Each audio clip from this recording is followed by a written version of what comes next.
My name is Lisa. I'm 35 years old and I work part-time. I live with my husband Mark and our daughter Emma. Mark works in an office, and Emma goes to first grade. We bought an old house and we still owe money for it. When Emma started school, I got a part-time job to help pay for the house. Mark's older sister Nancy got married before us. She lives with her dad, Mark's dad, in their family home. Nancy thinks she should have the house because she got married first. She says she'll take care of their dad, so she should get the house. Nancy's mom had already passed away when she got married, so she didn't need to take care of her dad at the time. The house where Mark's parents live is really big, and I remember being surprised when I saw it before we got married. It had a fancy gate and a lot of land around it, which made me wonder if Mark's parents were rich. When Mark and I were dating, he didn't seem very wealthy, so seeing his parents' big house was a shock. Mark said his family used to be rich, but they lost money over the years. He joked that even though his grandparents' house was big, it was old and not very comfortable to live in. He said it was amazing that his parents' house with its big piece of land was still in a nice neighborhood. I understand why Nancy, Mark's sister, wants to keep the house for herself. She kicked Mark out of the house if she could live there. She probably wants to own the land and house herself. But I don't know if Nancy actually owns the house now. When Mark and I got married, he said that since Nancy would take care of their dad, I wouldn't have to. We planned to let Nancy inherit the house. That's why we bought our own house. It might make their dad feel better to be taken care of by his daughter instead of me if he ever gets sick and needs help. When we go to visit Mark's family for Christmas or summer holidays, Nancy doesn't treat her dad very well. Even during meals, it feels like he's not part of the family. If Mark or I try to sit with him, Nancy gets upset and says he prefers to eat alone. After meals, when I talk to my father-in-law in his room, he tells me he's not happy living there because Nancy causes problems. He says he always eats separately from Nancy's family and gets less food. But Nancy still takes a lot of money from him, even though he only has his pension. Nancy doesn't do his laundry or help with chores much.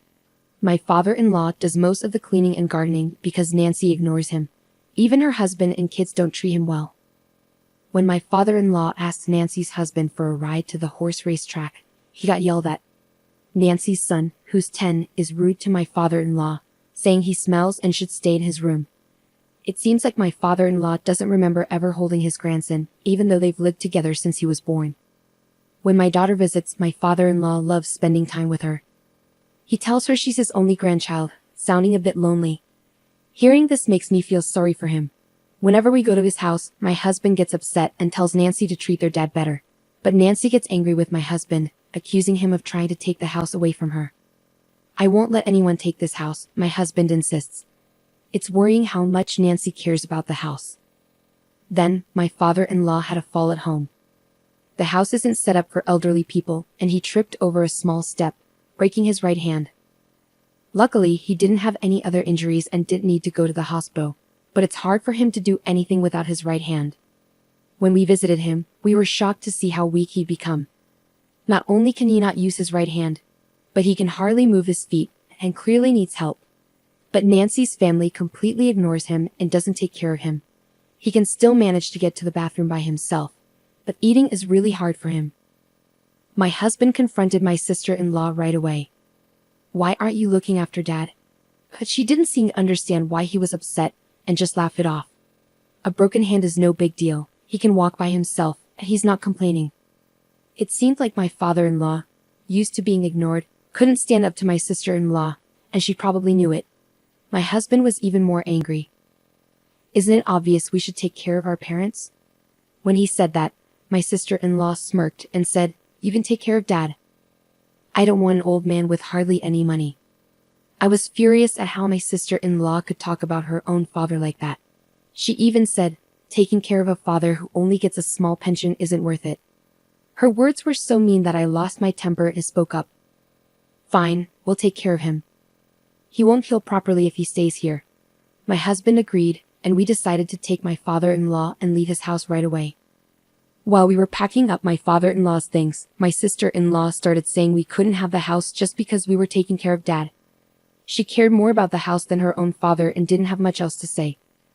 My husband brushed off her comments, saying, "Don't worry, I already bought a house. I don't need this one. Do whatever you want with it." My sister-in-law seemed relieved to hear that. Even as we were getting ready for my father-in-law to move, my sister-in-law and her husband didn't help. Instead, they were mostly interested in checking if there were any valuable items among his belongings. They were probably relying on his pension, but with him leaving, that would stop. They hoped to find something valuable they could sell for cash, but they didn't find anything valuable. When my father-in-law left his house, my sister-in-law and her family didn't bother to say goodbye. They were very cold-hearted. When my father-in-law arrived at our house, he seemed much happier as he played with my daughter. He was like a different person compared to when he was living at his old house. We let him stay in a room that we weren't using, but because the move happened suddenly, we couldn't make any preparations. If we had known earlier, we could have done some renovations, like installing handrails and removing steps. I said to my father-in-law, feeling sorry that we weren't fully prepared, "I'll install the handrails later." To my surprise, my father-in-law also apologized. "I'm sorry for making you worry. I wonder if $200 million will be enough to take care of me and my horses." I couldn't help but laugh. Was my father-in-law making jokes now?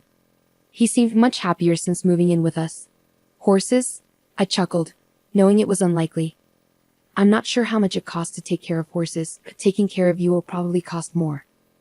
I couldn't understand why my father-in-law brought up horses, but his joke seemed way over the top, like something a wealthy person might say. But when I saw his worried face after my response, I started to worry too. He asked, "Does taking care of a person really cost that much?" "All I have left is $200 million. Looking at his serious expression, I realized he wasn't joking earlier. I panicked and tried to explain that my previous comment was just a joke. $200 million is more than enough. It's actually too much. I rushed to my husband to ask about the horses and the $200 million. He was just as confused, but then he remembered something about his grandfather being a landowner. "Remember how I told you my granddad was wealthy? Maybe Dad used to own horses." My husband and I decided to talk to my father-in-law to get the full story. It turned out that he had been owning horses for years, and his trips to the racetrack were actually to check on his own horses, not to bet. He had kept this a secret from his family, so my husband and his sister had no clue about it. Now, with his broken hand and thinking about his future, he worried that if he mentioned owning horses and having $200 million in assets, his daughter and son-in-law might demand it all. He got concerned when I mentioned making home modifications, thinking it might trigger their demands.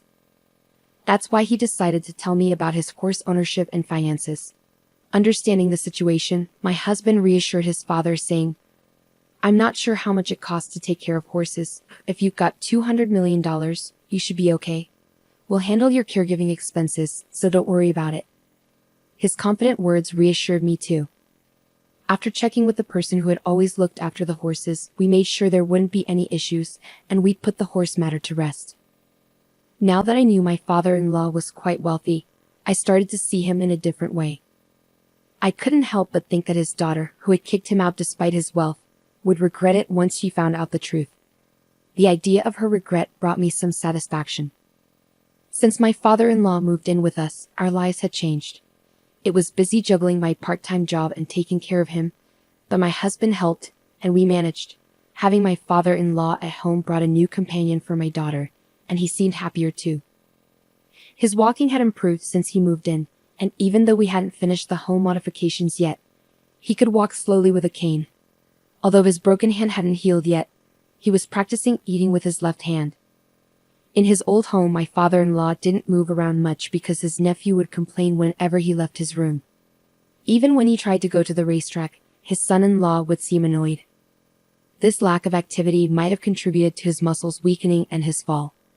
On sunny days, he enjoyed going for walks with my daughter. I had been so focused on my father-in-law's recovery that I hadn't thought much about my sister-in-law.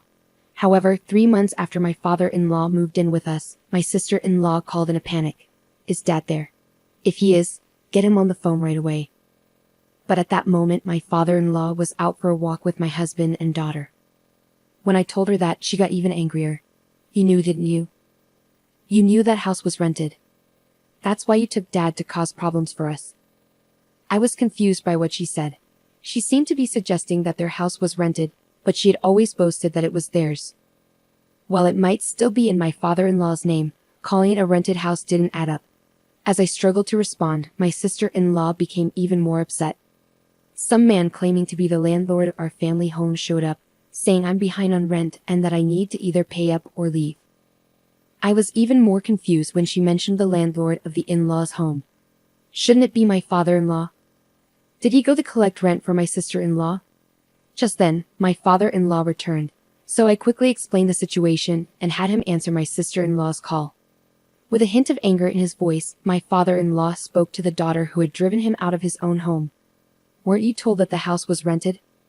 That house belongs to the company where my father was the CEO. I've been paying the rent until you kicked me out.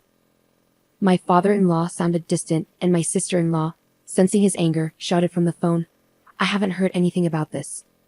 I'm coming over right now, so wait for me. About 30 minutes later, my sister-in-law and her husband arrived, looking flushed and surprised to see my father-in-law walking on his own.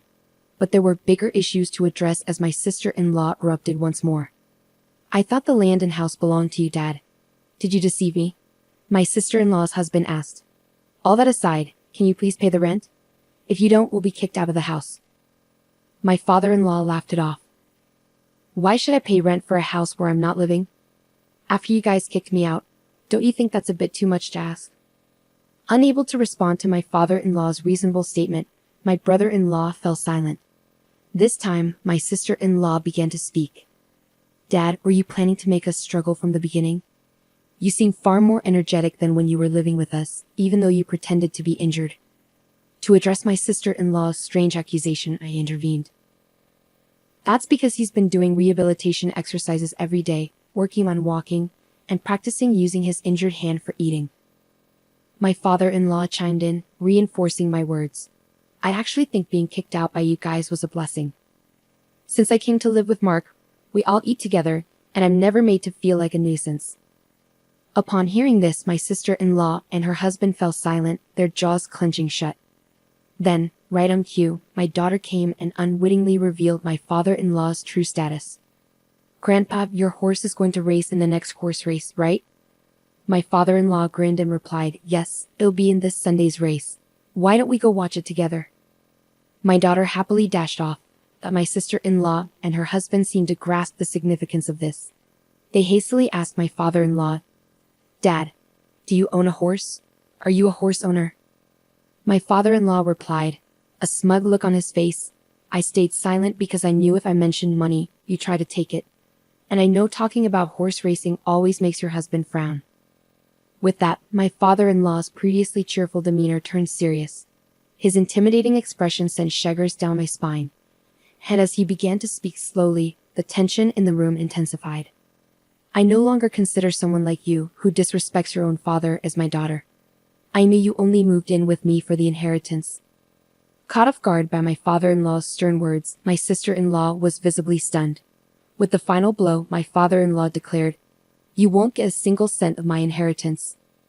Upon hearing this, my sister-in-law appeared shocked and stumbled backward. Her husband, who had been trying to support her, looked defeated and left the room. The rent for my father-in-law's house was a hefty sum, and it was impossible for my sister-in-law and her husband to afford it. So inevitably, they had to move out. I had no idea that my parents-in-law's house was rented, and my husband didn't know either. He later confirmed it with his father. After moving out, my sister-in-law, who had been spending money recklessly without worrying about rent, suddenly found herself in a financial crisis. Their spending habits were hard to break, and they started relying on credit cards to make ends meet, which only resulted in mounting debt. I heard that my sister-in-law and her husband, unable to rely on my father-in-law anymore, moved to her husband's parents' house, but I'm not sure what happened after that. Meanwhile, things have been going well for us since we started living with my father-in-law. My father-in-law, who had previously broken his hand, healed well, and his legs and hips became stronger to the point where he could do everything on his own. He's now so energetic that he goes jogging with my daughter. He's like a completely different person from when we first moved in.